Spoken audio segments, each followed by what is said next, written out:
Shabbat Shalom, everyone. Shabbat Shalom. Thank you for joining us today on Yah's precious day of the week, his holy day, Shabbat.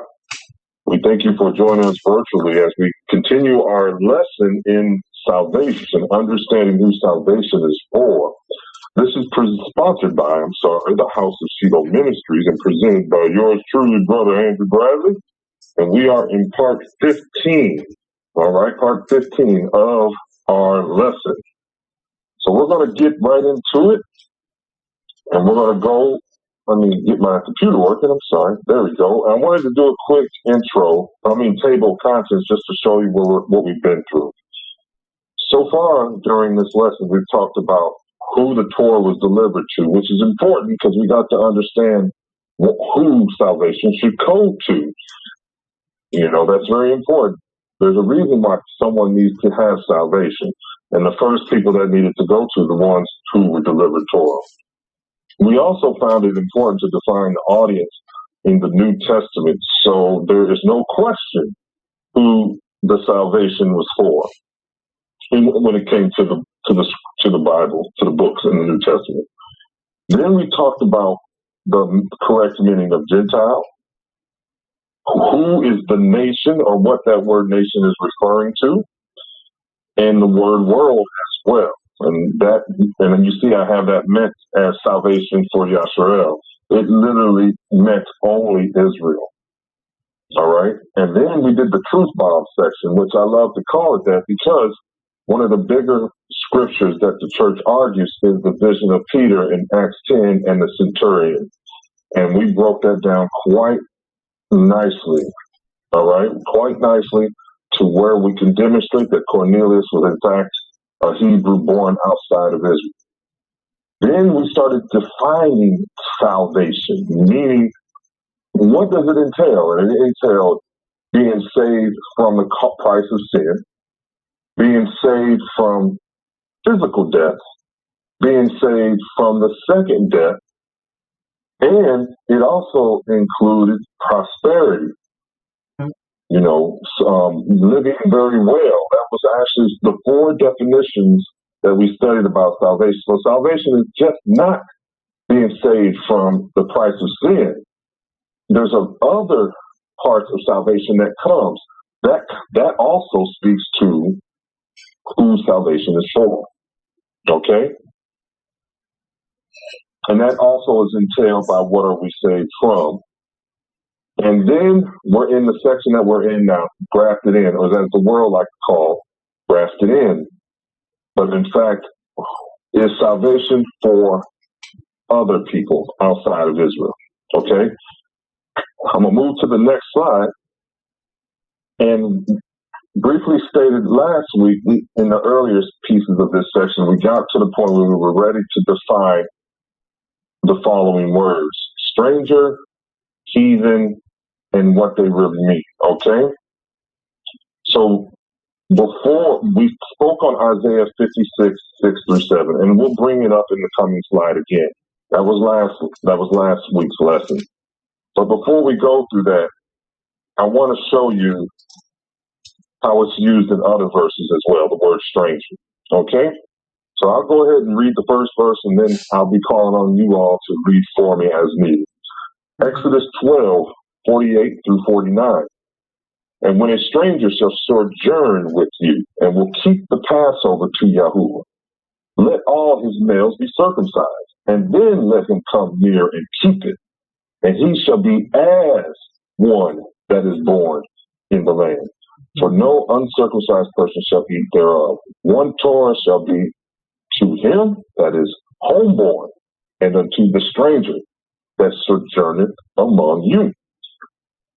This is an important verse because it's speaking to someone outside, someone that's not born of the tribes. So the stranger has to keep the Passover, which is part of Torah. So you have to keep it. To be as one of Israel, but he won't be of Israel. That's important. Just because you're obedient, that'll be like me, just because I become a citizen of China doesn't make me Chinese. Just because I obeyed their rules and laws and got a passport and was offered citizenship doesn't make me a Chinese person. It makes me a citizen, but not Chinese. And that's pretty much what they're saying right there. And also, again, the Torah would not then be for that stranger as well. There's no separation. They have to obey exactly what Israel has to obey. All right? Everybody follows? Anybody want to add anything? Nothing so far. All right. We'll keep it going then. All right. Minister Yakanina, Minister White, please read for me both verses, please. Sure. Ye shall have one manner of Torah, as well as for the stranger, as for one of your own country, for I am Yahuwah your Elohim. Numbers 15, 29 through 30. Ye shall have one Torah for him that sinneth through ignorance, both for him that is born among the children of Israel, and for the stranger that sojourneth among them. But the soul that doeth aught presumptuously, whether he be born in the land or a stranger, the same reproacheth Yahuwah, and that soul shall be cut off from among his people. Okay. As you can see, Torah is for both. And that's important. I want to make sure that there's an option for people to understand. There's an option for those who are not in Israel, but they have to still abide by the same rules and regulations of the nations, of the kingdom, which is something, because how can you explain Torah away when it's stating here in the scriptures we just read that it's required even for the person outside? All right? Anybody want to elaborate on this? Nothing here so far. No? Uh-huh. All right, let's go ahead and keep it moving then. All right. So, there's more than one word. The strangers we've spoken on so far, we're going to explore that definition in a minute. This particular stranger, though, is different. And I wanted to point this out before we go back to Isaiah 56 and define the stranger we've been discussing so far. So, and I'll go ahead and read on this since it's so brief. Deuteronomy 28, verse 43. The stranger that is within thee shall get up above thee very high, and thou shalt come down very low. This scripture is important is because what some people do, especially those who say salvation is only for Israel, they go to this verse and say, see, the stranger is involved in the curses. But let's not piecemeal scripture for one. This is just one reference when we just have quite a few references of strangers being included with Israel as long as they're obedient to Torah. They got to keep the Sabbath, keep the holy days, and you're going to see in a minute, keep the covenants. Respect the covenant. That's significant because the covenant doesn't belong to the stranger. So why does the stranger have to honor it? Because there is a priority in the kingdom as well. Okay? So let's look at this word stranger. It's ger or gar, and it's considered guest or sojourner. And on the surface, that looks fine. But if you really want to get the full understanding, go to the original Hebrew, the pictorial Hebrew. and the two letters is Gamil and Resh. And the Gamil is someone with this foot, walk, or carry. And it's the symbol of the rich man. It's like a camel. And it's the rich man who carries the revelation. Okay? Like the water. The water that the camel carries is revelation. That's a symbolic understanding of Gamil. Then you have the Resh, which is the head. And it contains intellect. In this context, in the context of what we read, where this stranger is a negative presence in associated with Israel because it's part of a curse. This person in this option refuses to learn. And what is he refusing to learn? From the rich man, the revelation. What is the revelation? It's Torah. All right. So this stranger is not the good stranger we were talking about. It's a negative stranger. You can only get this in the pictorial Hebrew. And because he's refusing to learn, it's considered evil, a source of evil. So this stranger is evil because he refuses to learn the revelation of Yah. He has no care to even know. And if you understand that and understand the curse, you would see that the stranger that was set above the people of Israel had no care of what Torah was, had no care about who they were and what they were. This is the reason why that stranger was considered evil. Okay? But that disqualifies the assumption that the stranger is not savable or no salvation, because as you can see, this stranger, the reason why this particular stranger is not is because it refused to learn the revelation of Yah. And you'll see this will become clearer when we get ready to break down the actual stranger definition. Okay? Mm-hmm. All right. Anybody has anything to add to that? One comment. Mm-hmm. Well, let me say one question. You may have said it and I didn't hear it. So let me start it that way. It says here in Deuteronomy 28, the stranger that is within thee. That's very telling. So this is not someone that they don't know. This is someone that they do know. And this is the person that has been, this is a word that I know people don't like, that has been in subjection to them. Not in a bad way. I'm not saying oppressed. I'm just saying in subjection. But this curse that comes upon Israel that refuses to adhere to the law, this situation is being turned upside down. Now the stranger is the one that's above, and Yisrael is the one that's below. So now Yisrael is being is the one that's being subjected instead of the one that's doing the subjecting. Now Israel is no longer the one that's in control. They are the one that are being controlled. That happened, and it's happening right there from within. So this person are people that don't really care to walk out Torah the right way. When you're not in alignment with the Most High, He will allow them to become your boss.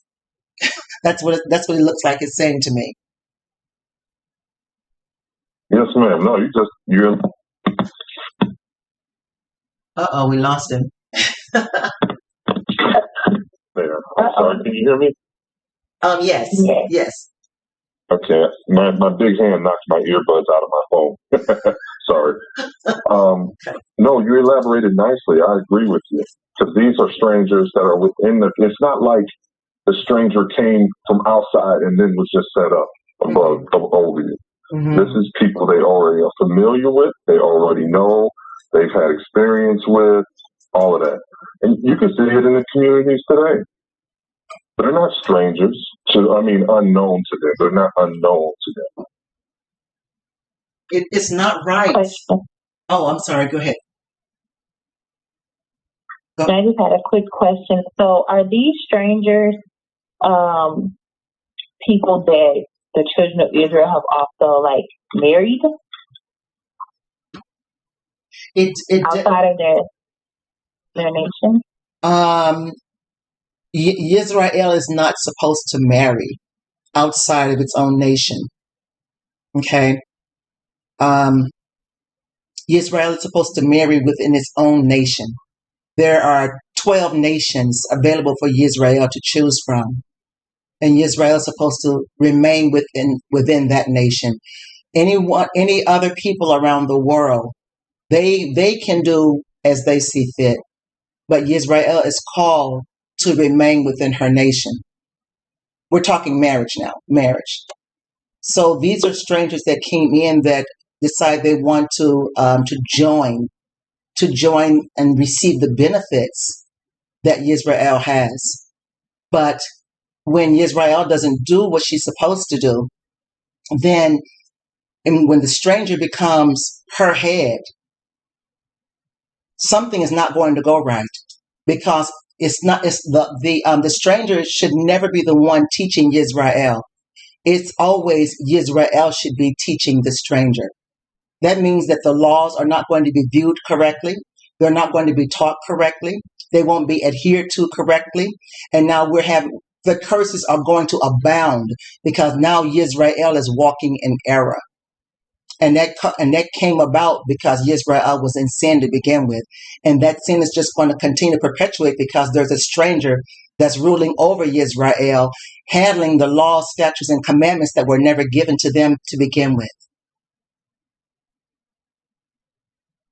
So that's all I wanted to elaborate on.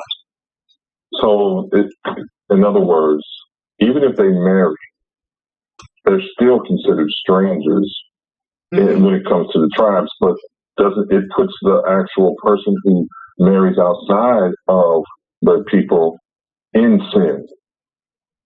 So if a person, let's say this is prior to the curses, right?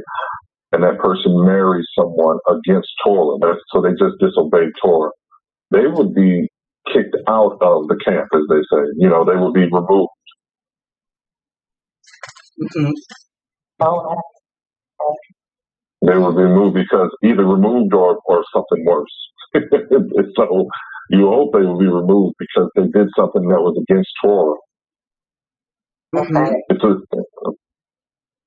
So how do we reconcile that? Okay, I know I'm getting off topic a little bit, but how do we reconcile that now? Like Israel, whether they know that Israel or not, have married a lot of strangers. Yeah, it's done out of ignorance. That is true. Remember, what do you think, Ms.? Remember, it said that there is forgiveness for ignorant sin. Even though the individual may have married a stranger, that stranger is going to have the position of a stranger, even when they come into the camp. They will still be considered a stranger.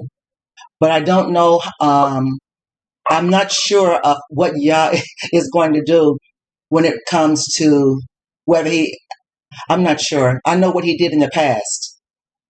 In the past, in some of the scriptures in the Old Testament, when the priests married women outside of their own culture, right? They were asked to get rid of them. Matter of fact, they weren't asked; they were told to put them away. But I don't know how Yah is going to deal with that when he comes. I'm not sure. Okay. Yeah, because the key is they did do it out of ignorance, so we know that's forgivable. But how to address what's been done already? It's kind of like you killed someone by accident. It's not like they can come back to life because their life is already taken.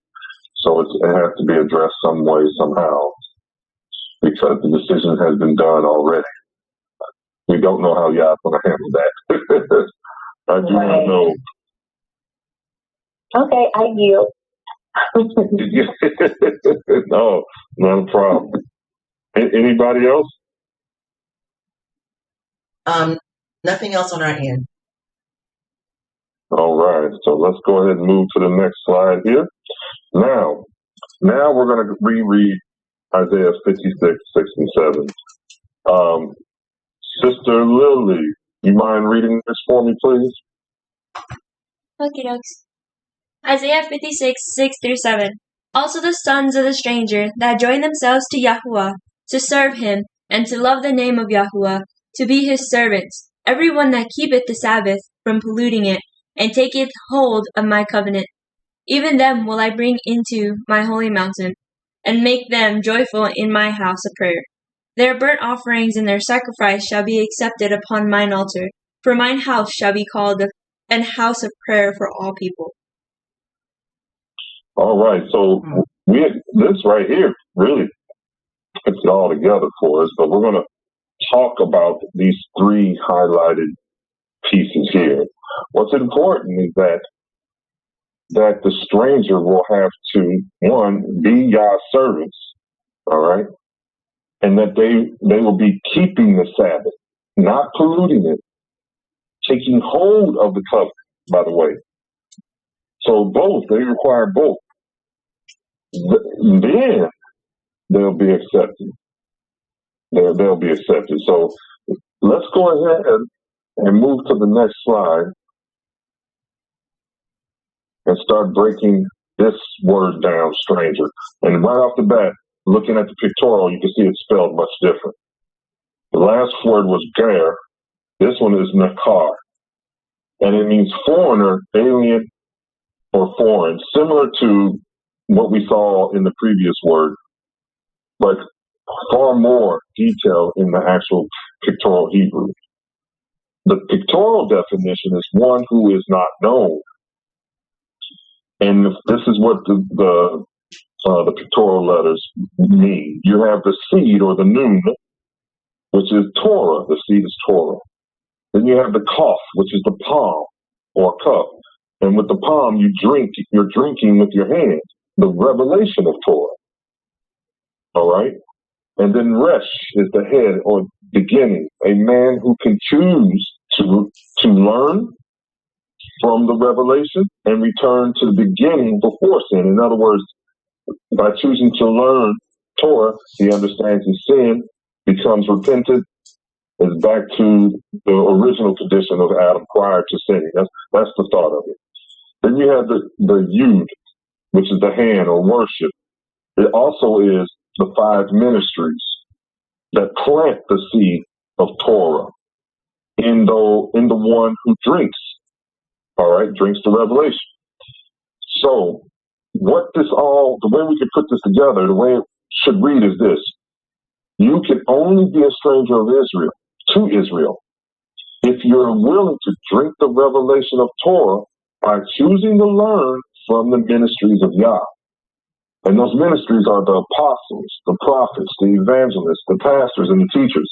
This is what Paul speaks of in the New Testament when he talks about the 5 ministries.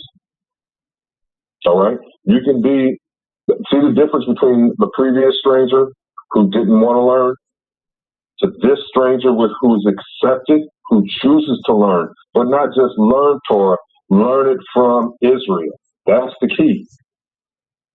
You're not, just like Minister Yakanina said already, you're not going to sit here and teach Israel. No, Israel is going to teach you. And if you can choose to do that, you'll be that stranger that's accepted as well. Anybody want to add to this one? Nothing so far. All right. So to help us understand the verse in its entirety, let's move to the next slide so we can see what join means. And it's the lava, and to join or be joined, a joining together of people is the pictorial Hebrew. And you have, I just realized I said the letter wrong. I said lamed, but it was gamil. And when we had the ger, I do that sometimes because gamil in pictorial looks like an L backwards. So I apologize if somebody caught that. I acknowledge I made that mistake. I apologize. So here we have lamed, wa or va, and hey. Lamed is the staff, which is the authority, the master teacher, or teachings, the verb version. But this is what this is, it's the verb. Then you have the vav, or the wa, or the uwa, and it's the connection, the illumination which connects the here to Yah. And then you have the hey, which is the breath, or the revelation of Yah. So to join means the teachings that will illuminate the hearer to receive the revelation of Yah. Okay?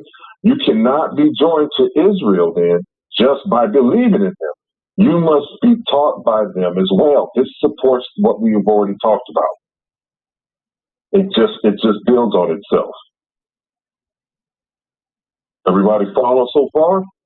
Any questions?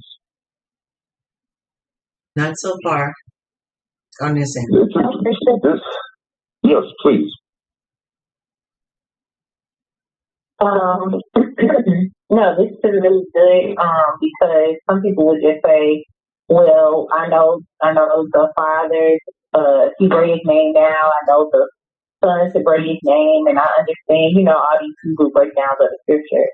And I also have great holidays, and I don't do should I do it, but we're not supposed to recognize the people." I say it this way. I just say it like this. Hey, I didn't write this. He did. Go by what you read. It's what the scripture says. And this is not conjecture. This is not something I brought up out the air. The problem they might not like is the fact that I'm reading in pictorial Hebrew, which broadens your understanding because this is what the scriptures were written in. Other than that, they don't really have an argument. I would just tell them, I'm only providing you what is written. Mm-hmm. Yeah. That's all I can say. Yeah, it's just amazing how, people will come somewhat, I guess, into truth, but they still will not accept the people. And here it's clearly saying, you have to learn from Israel. Like you have to teach them and things like that. And they're like, oh no, I don't need that. But what's the purpose of Israel being a nation of high priests? I told somebody that, I think that was last week. Why would a nation be high priests? To teach themselves? Exactly. Right. Exactly. It doesn't make sense. A nation of high priests to bring the truth to others. But themselves, not everybody's going to be a teacher, but the nation as itself is a symbol to the world. Did somebody else have anything else? I thought I heard somebody else. No, nothing on our end. Okay. Anything else? Anybody? All right. We'll go ahead and go to the next slide and talk. Let's review the word take hold as well, which is chazak or chazak, to grow firm, strong, or strengthen. I really like this because it builds upon what we said already. Okay? Mm-hmm. So it means to grow firm, strong, or strengthen. And it also means in the pictorial to grab, hold tightly. Listen to this. To support by grabbing hold. All right? The first pictorial alphabet is het or ket, which is unite, binding, marriage of Yah, the Messiah, and bride. That's important. Yain, which is the matak, which is a unique farm tool that looks like a pickaxe, but it's flatter. And that's what you see people turning dirt over a lot with. And you got the hoe and you have the plow. Symbolic of the Sabbath, or the Sabbath as the bride completed. Okay? Mm-hmm. That's important. Mm-hmm. That's really important. Then you have the kuf, which is the sun at the horizon. And it's the shell that surrounds the ruach of Yahuwah. Okay? So the shell, this is the understanding. The shell is opened by the physical understanding of Torah, revealing the spiritual understanding of Torah. So that means we first learn the physical understanding of Torah. Okay? We first learn it. Then we start to get the spiritual. But you can only do that by sitting down and learning Torah. Okay? That's why it takes years. And you'll meet someone who's been in Torah for 20, 30 years, and their understanding just makes your head explode. Because they have all of this spiritual side of the Torah that you probably can't even see yet. Because it takes time for that Sabbath to be completed in you, to complete the bride in you, to crack that shell open. So you can get the spiritual side of Torah. And I'm going to go right back to Paul. That's what Paul says in Romans. That Torah is spiritual. And right here, we're seeing it right here in this definition. Mm-hmm. All right. Everybody following so far? Yes. All right. Let's move to the next slide and continue the understanding to take hold all together. So the stranger now, all right, the stranger holds onto and or supports the bride of Yah, who is completed by the Sabbath, right, which reveals the spiritual understanding of Torah. Thus, this is why it's significant. For the stranger to receive the understanding of Yah's Torah, which is eternal life, they must hold on to and support those who have the physical and spiritual understanding of Torah. And you're not going to get that from any other group of people but the tribes. So all three definitions we talked about just now, all of them require the support, the learning of Torah and the people. You got to be underneath them. You got to sit at their feet. Mm-hmm. That's the role of the stranger. That's why Yah also said to be servants. Mm-hmm. To be servants as well. Anybody want to add to this? Yes. Please do. I should have mentioned it when you were on the slide, but in the previous slide, the one we just moved from, you mentioned those various cutting instruments, those farming Mm-hmm. tools. Those tools are for cutting or for breaking ground, right? But those instruments Mm-hmm. also they leave a mark on the earth. So so those who are in Shabbat are being marked by Yah's farming instrument. This is the spiritual side of the meaning, because hollow ground is not hollow. I'm sorry. Hard ground is being broken by the using of those instruments, and those instruments are used for breaking up the soil so that seed can be sown. So every Shabbat that we congregate, that we assemble ourselves, there is new ground that's being taken for each of us, where seed is being sown by the word of the Most High. And his instrument, his tool, his word is the cutting instrument, which is the instrument that marks the bride. She's being marked on Shabbat also. So I wanted to point that out. See what I tell you? Spiritual understanding. That's so, and you can't get this in any other language. You will not see this definition or the understanding. It's not achievable outside of the pictorial Hebrew. Even the Paleo Hebrew, which a lot of people love and read, and I don't blame them for that, doesn't have the pictorial representation as this one does. That's why this is so important. Thank you, Minister. Anybody else? Nothing else so far. All right. So we've talked about the stranger, all right? We talked about what the stranger will do. The stranger will be a person who's willing to humble themselves, be obedient to the Sabbath, support the covenants, sit down at the feet of Israel, not in some ruling disrespectful. I mean, as a sign of humble and humility, so they can learn the physical and spiritual side of Torah. That can only come from the tribes. Okay? But there's also an additional requirement of the stranger. All right? And let's see, Sister Billy, you want to read 2nd Baruch 76, 1 through 6 for me, please? Yes. 2nd Baruch 72, 1 through 6. Hear now also regarding the bright lightning, which is to come at the consummation, after these black waters. This is the word. After the signs have come, of which you were told before, when the nations become turbulent, and the time of my Mashiach is come, he shall both summon all the nations, and some of them he shall spare, and some of them he shall slay. These things therefore shall come upon the nations which are to be spared by him, Every nation which knows not Yasharel and has not trodden down the seed of Yaakov shall indeed be spared. This because some out of every nation shall be subjected to your people.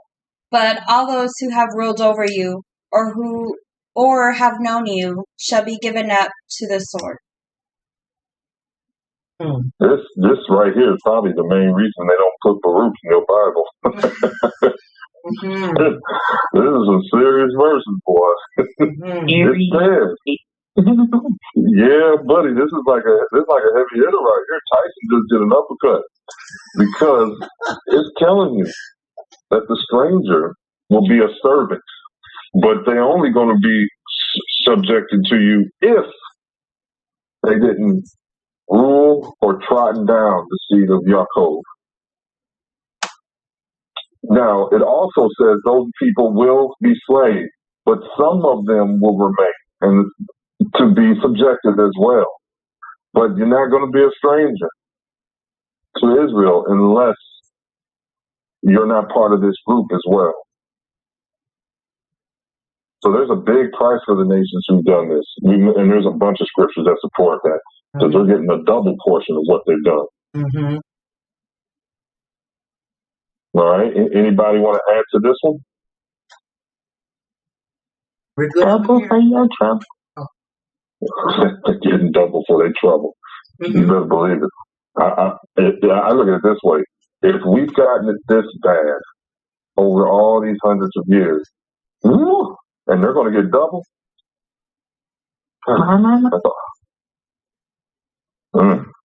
Anybody else? No, we're good.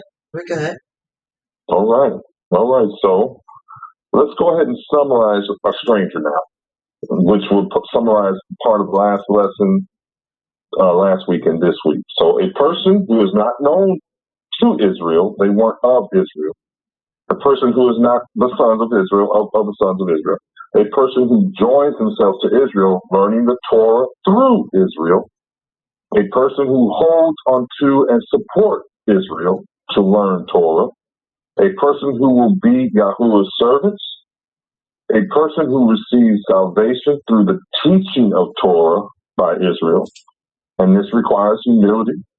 This requires a servant role, by the way. And a person who didn't know or trod down Israel. That's the full definition of the stranger.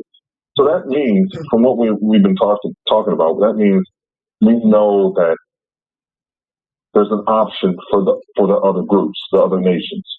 There's an option. But they're going to have to meet these requirements. You're just not going to walk up in there. You won't be able to if you wanted to. So the stranger will receive salvation joining themselves to Israel, but there are those who will not be so blessed.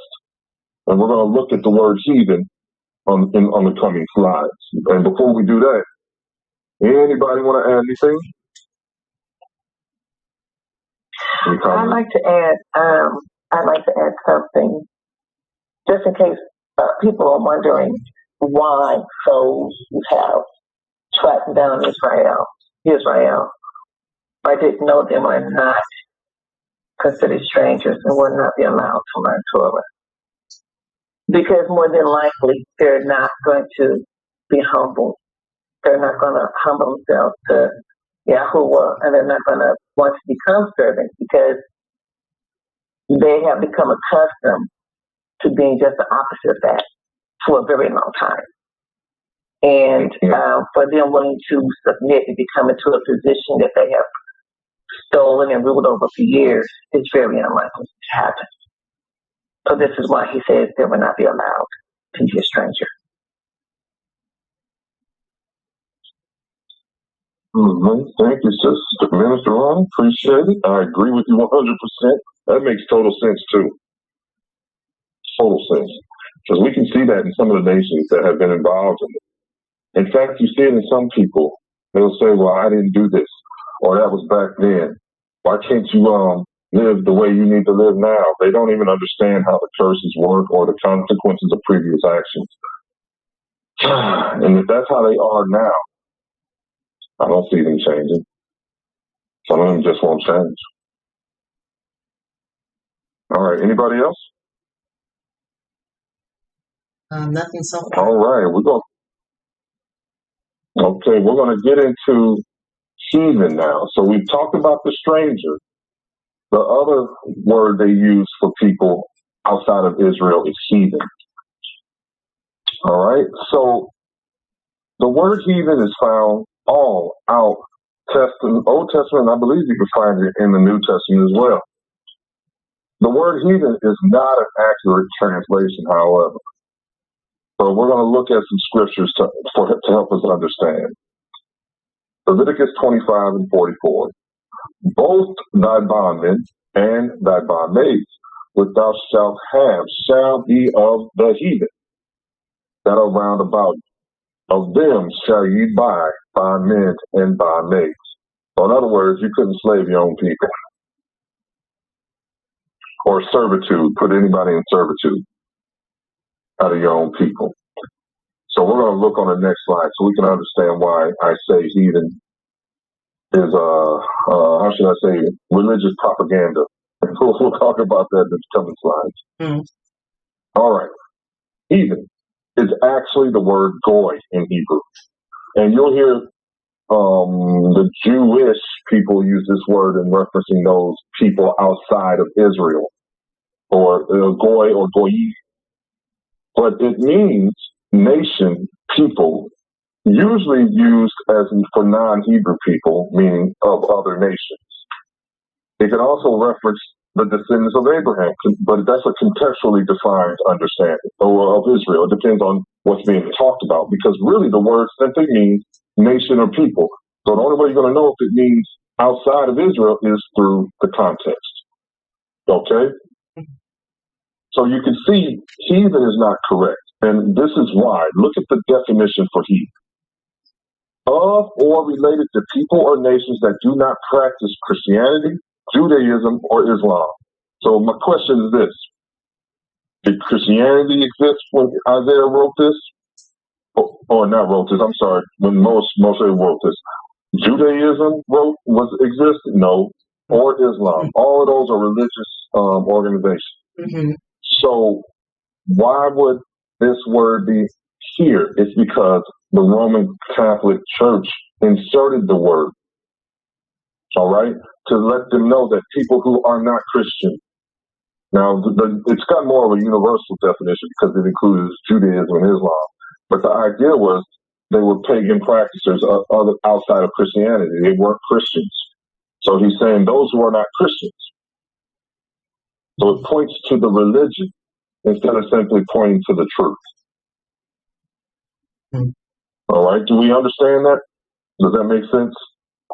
That makes sense, but I wonder why, when using this word as a definition, why they didn't include Judaism, Christianity, and Muslims specifically out of all the other religions. Because it kind of sounds like they're all kind of like a part of that religious system called Christianity as well. They just call them Judaism and Muslim. At that time, during the Rome. Uh-oh. He must have hit the wrong button again. Give him a moment to reconnect.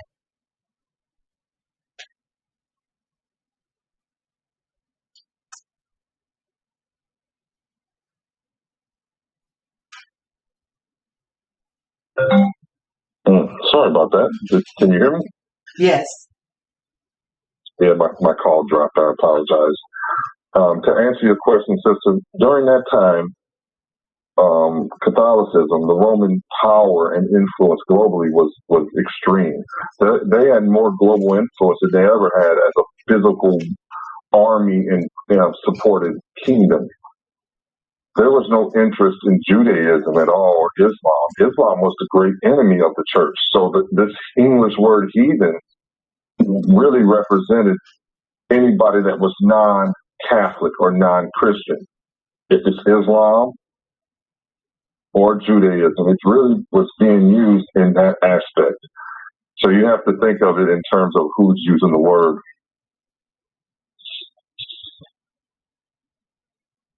Oh, got it. Anybody else? Nothing so far. Okay. Oh, all yeah. right, we'll continue here. I did take note of one thing. Yeah. Well, okay. I noticed that the ones that they chose for the definition of heathen, either Christianity, Judaism, or Islam, all of those practice monotheism. They did not choose the ones that have a multitude of gods.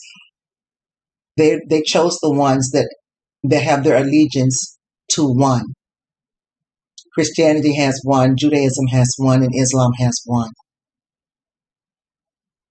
So I thought that was strange also. But yet they're defined as heathens. If the ones that are monotheistic are one, are heathen, what are the ones that have 25 gods, 30 gods, right, or 100 gods, right? And I bet you it's universally used as that now, especially. But during the Catholic Church's height and influence, their biggest problems was Judaism and Islam, especially Islam. Mm-hmm. They were physically warring with Islam. And Judaism, too. And majority of our people are in those entities. That's right, sure are. And that's true. We wouldn't call it Judaism back then. But yeah, you're right. They were warring with the Hebrews. Mm-hmm. Mm-hmm. Yeah, and I agree. I was in my hometown, East St. Louis, yesterday, and I drove past a lot of places in that town that are not in very good condition. And I looked up and I drove past a big old Islamic mosque. It's been there longer than I've been alive. And it's in great shape. I'm like, well, out of all the places, they're taking care of this building. So yeah, there's a very large presence of us in that. And the sad part is Christianity has a lot at fault for doing that. They ran a lot of people away as well. All right, anybody else? No, we're good over here. All right, let's continue. I'll keep reading since the verses are so small. Leviticus 25 and 44. Both thy bondmen and thy bondmaids which thou shalt have shall be of the heathen that are round about you. Of them shall ye buy bondmen and bondmaids. Heathen in this verse should read other nations, or nations not Israel. That's how it really should be read. Mm-hmm. So what needs to be understood is that stranger is not Israel like the heathen. But the heathen does not, ignore the A, does not believe in Torah. So notice that strangers are not called goy, for example. I just want you to understand that. So that's a fundamental difference between the two. Both people are not of Israel, but both people aren't called the same. Mm-hmm. We also need to understand why heathen was used, like we just talked about, the purpose of the Catholic Church. So in other words, we need to understand that heathen does not belong in the text really. It just needs to be explained in context. So it should have been shall be of the other nations that are round about you. All right, everybody follow me? We'll keep going to the next slide, okay. If so. Everything's good. All right, there we go. All right, Leviticus 26 and 33. And I will scatter you among the heathen, and will draw out a sword after you. And your land shall be desolate, and your cities waste. So heathen here is translated from the word goy, we taught. And understanding the punishments and curses related to disobedience, we know that this should read among the other nations. Because, believe it or not, some of those other nations were what? Christian groups. Christian nations. So the definition of heathen don't really make any sense. You think we weren't scattered among the Christian nations? Which is wrong. What, is that just some unusual exclusion we don't know about? Mm-hmm. By using the correct word, this removes the misdirection English translators use by inserting this word, because they're connecting heathen to a religion. But the sad part is, if they knew who the people were in the book, they would know that the Christian organization is one of the places that the people were scattered to. Anybody have anything else to add? Oh, this is conjecture, so I'll phrase it that way. But how would it sound for Catholicism to preach what they do when they are the culprit? They actually are holding the people of the Most High. So they can't put in there, you will be scattered among the Christians, because Christians didn't own slaves. See? Christians don't own slaves. So it would reveal hypocrisy. So the word heathen is there instead.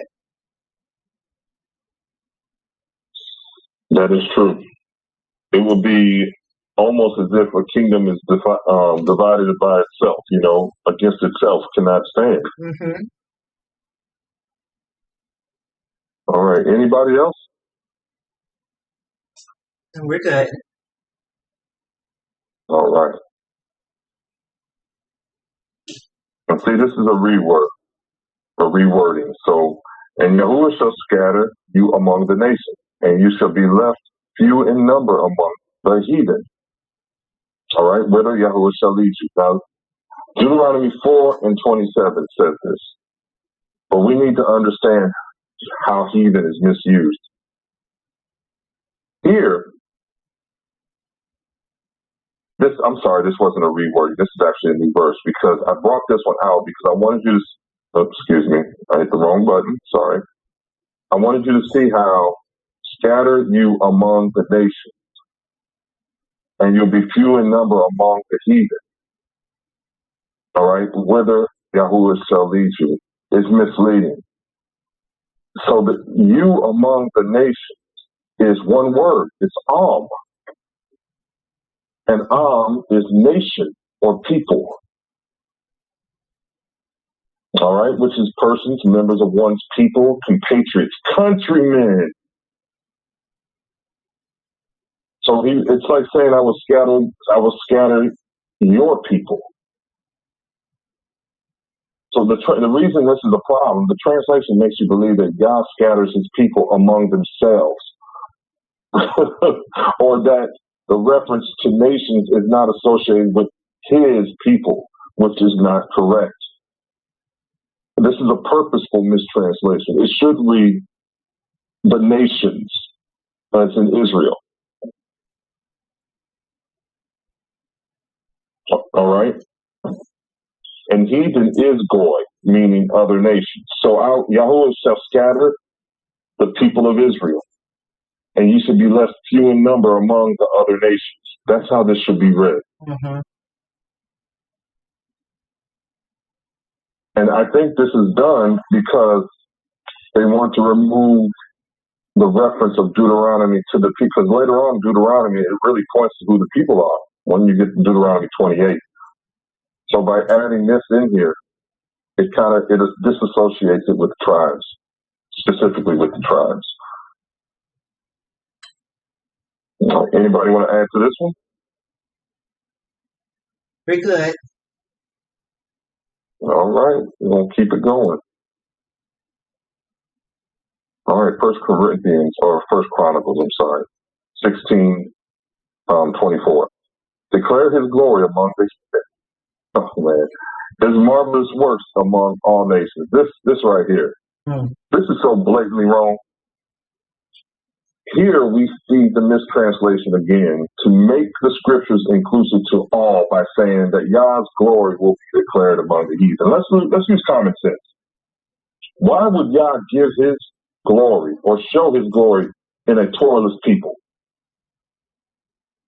People who are disobedient, lawless. Why would he show it? this, by the way, this chapter is about David praising Yah for what he has done for his chosen people. The context of this chapter wouldn't even agree with this translation. So heathen should be Goy, nation, people of the descendants of Abraham, Israel. And nations should be the people, the countrymen.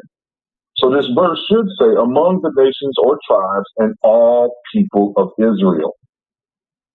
It's right there in the Briggs, Brown Driver's Brig, BDB, Greek lexicon. Purposely mistranslating this.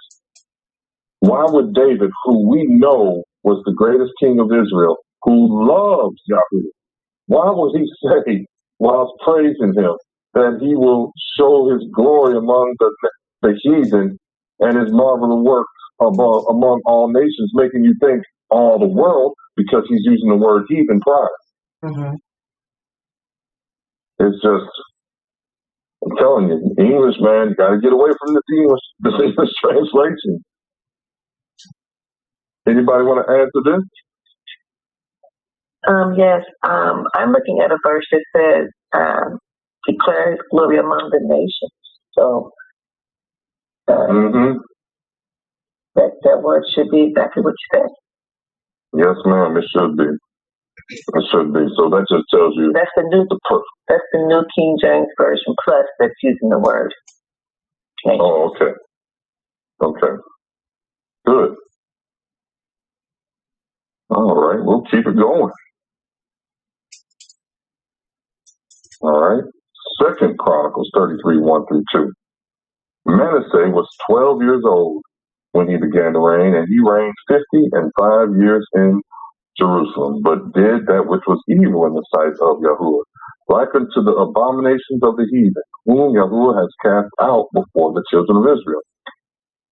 Heathen is nations here, and should read abominations of the nations, or of the other nations, because it's made clear that Yah cast them out. And we know how Yah did that. And what I found was interesting, I thought was interesting, the word before is two Hebrew words meaning from the face of Israel. So they weren't even just where Israel could see him. He cast them out that far. You weren't even going to see him once Yah was done with him. Think about that. I mean, he did such a good job removing these people. There was no trace of them where you could see them. All right. Anybody want to add anything to this? That reminds me of the commandments. Mm-hmm. Doesn't it speak about? Oh, yeah, you know the one I'm talking about, don't you? Mm-hmm. There shall have no other Elohim before me. Mm-hmm. He's like, I don't want to see it. I don't want to see anything that you're trying to replace me with. That's right. Mm-hmm. People think that means putting something in front of him. You think of something before you think of him, for example. No. He's like, not only do you don't have anymore, but you don't even bring them in my presence before my face. Mm-hmm. You don't do that. That means if you have a cross in your pocket and you're going to kneel down and pray, you just violated the Ten Commandments.